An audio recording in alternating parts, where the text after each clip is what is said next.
Why do you travel? You love to travel, right? But have you ever really thought about why? And I do not want to hear the cliches you see with those gauzy photos on Facebook, like to see the world, to get off the beaten path, to take the road less traveled. I'm assuming you're not a billionaire, so that means you spend a pretty good chunk of your limited discretionary income to slog shoeless through airport security lines, to sleep in unfamiliar beds, to fight jet lag, to pack and to repack and to repack every single day, to feel sick after you try 8 different donut shops in one day because you don't know when the next time you'll be back in Seattle again is, I think actually that last one is just me.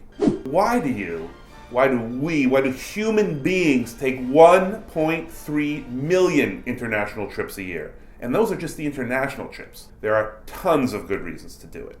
To rest, to expand your knowledge, to gain skills. Here I am threshing rice very, very badly in Indonesia. I definitely did not gain that skill. Challenging stereotypes. Look at this picture I took in Turkey that totally surprised me. Becoming absorbed in another culture.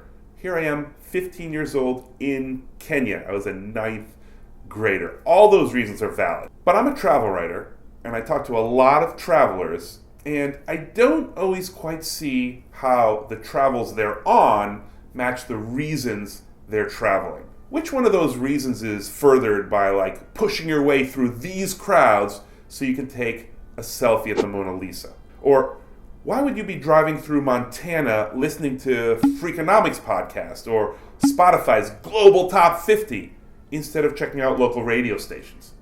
Or why would you hang out in this cafe that's basically exactly the same as the one in the hip part of your hometown, except that the espresso macchiato costs 65,000 Vietnamese dong instead of $4? My goal for today's video, and really for this whole new channel, is for us together to think hard about why we travel, and to make sure that those goals match the way we travel. Welcome to Globally Curious. That was pretty dramatic, right? Okay, now let's see the awesome vignette my cousin Candy made.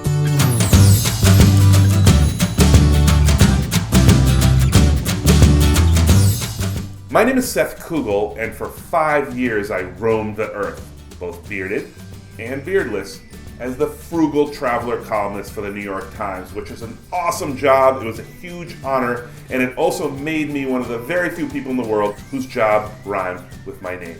Frugal, Kugel.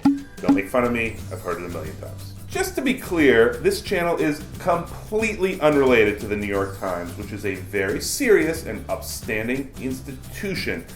If it were connected, I certainly couldn't do this.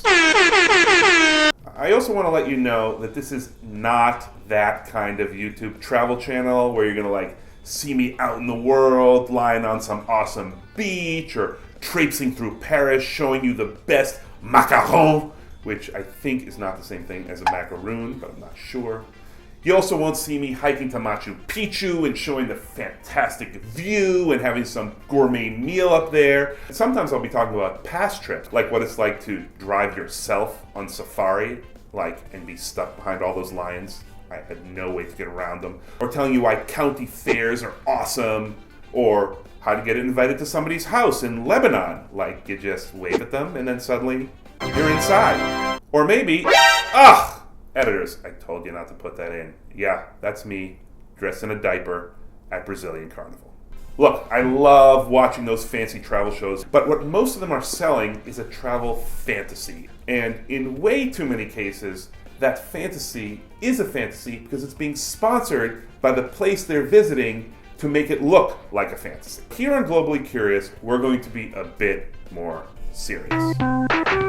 Okay, well, you and I will be serious. You know how these YouTube editors get. You just have to let them have their fun. I will be taking you along on some trips, like I do on my other YouTube channel. Oh, did you know I have another YouTube channel? This is kind of weird, but I do this YouTube channel for Brazilians. It's in Portuguese. It's called Amigo Gringo. And anyone coming here from that channel knows I'm always totally honest. Here I am spending last New Year's Eve in Times Square, an event which looks fantastic on TV, but in real life really, really sucks. It was a total nightmare. I even had to wear a diaper because you have to spend 6 hours on the street and there's no bathrooms, okay? Compare that to what you see on Instagram and on TV, New Year's Eve in Times Square.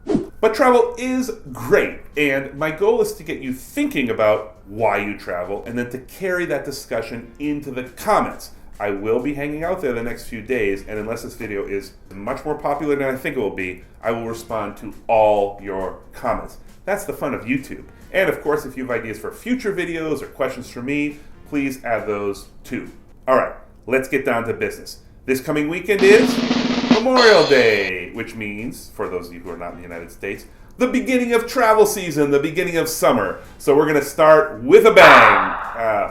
These editors. Okay, what I mean is I'll be posting a video every day through Friday, 5 videos to start us off, and I'll be talking about the stuff I know you care about, like, is TripAdvisor awesome, or does it suck? Hint, it's both. And why is, are you a traveler or a tourist, the most despicable question you've ever heard? I cannot wait to talk about that one. It's on Thursday. But for now, it's, why do you travel? You're gonna tell me in the comments, but I want everyone first to consider that the question is much more complicated than it seems. Part of the reasons for that is history. History always makes things complicated. But people don't often think about the history of travel. Leisure travel is something we've totally invented as human beings over the last few centuries. It's not like some deep human instinct like survival or eating. Sex! Yes, or sex, thank you, Monalisa. Okay, get your mind out of the gutter. In any case, before that, why did people travel? Basically, like, to sell stuff, or to conquer people, or to look for gold, or like convert infidels. But in the 17th century, some rich Brits started going on what was called the Grand Tour of Europe, traipsing around the continent, hobnobbing with dignitaries, learning the roots of Western civilization, getting drunk, sleeping with prostitutes. You don't hear too much about that. Oh, and how many of you love going to the beach? You know, no one even thought about going to the beach until the mid-18th century. Like, before that, the ocean was some wild, evil place. That's why they put those serpents on those old maps. Remember those? And by the way, when they started going to the beach, look at these totally insane bathing machines. You got into that thing, you took off all your clothes, and it hid you while you swam naked in the ocean. I will actually talk more about the history of travel in other videos, but let's get back to why we travel. And I'll try to tell you now why I travel.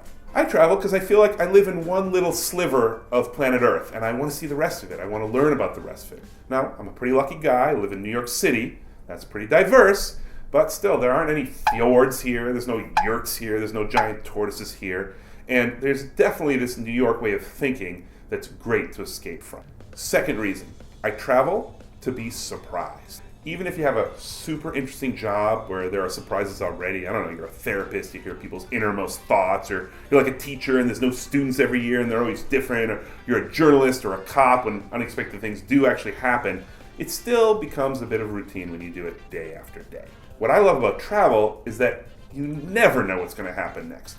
Everything's new. The buses look different. The flowers smell different. The people speak strange languages and they greet each other different ways. They're hugging, they're kissing, they're whatever they're doing. Okay? And they're eating the craziest flavors of Doritos. Third reason, I travel to develop relationships. When I travel with a friend or a group of friends or a girlfriend, having those experiences with them is part of the point.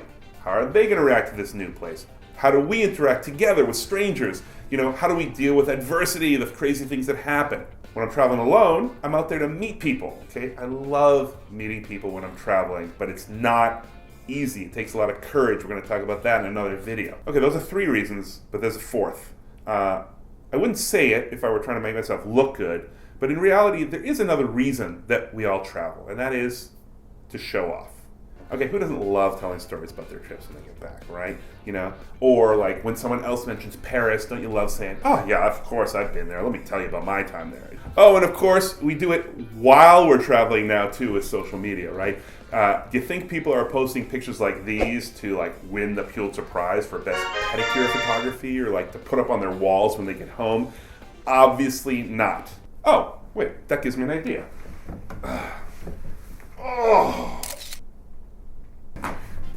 Isn't that great? Hey, look at me! I'm on YouTube! Aren't I the best? Aren't you jealous? Like the video, subscribe to the channel, etc., etc., etc. By the way, this is not a recent development just due to social media. Remember those postcards that said, wish you were here, and it'd be a picture of wherever you were.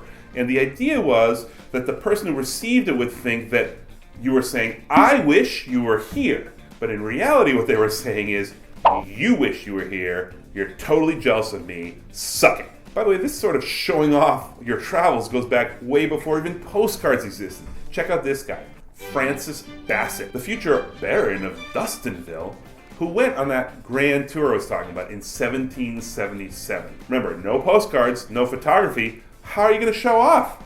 You had to get your portrait done. And here's a portrait of him in 1777 in the Roman countryside. He actually got some Italian painter, some like really good Italian painter, to paint this so he could do what? Bring it home and hang it up in his whatever room they had back then, the parlor or the drawing room or whatever. He'd bring people in and he'd be like, look at me, here I am, I was in Italy. I'm not saying that you travel just to post pics on Facebook or to come back and show off or whatever, but that is actually part of it. And it does influence what we do when we're traveling. What's your take? I want to hear from you in the comments. I want you to join the conversation. And of course, I want you to subscribe to the channel and activate those notifications, that little bell, so you won't miss the next videos. Like I said, it's going to be every day this week until you take off for Memorial Day weekend, and then once a week on Thursdays. See you in the comments.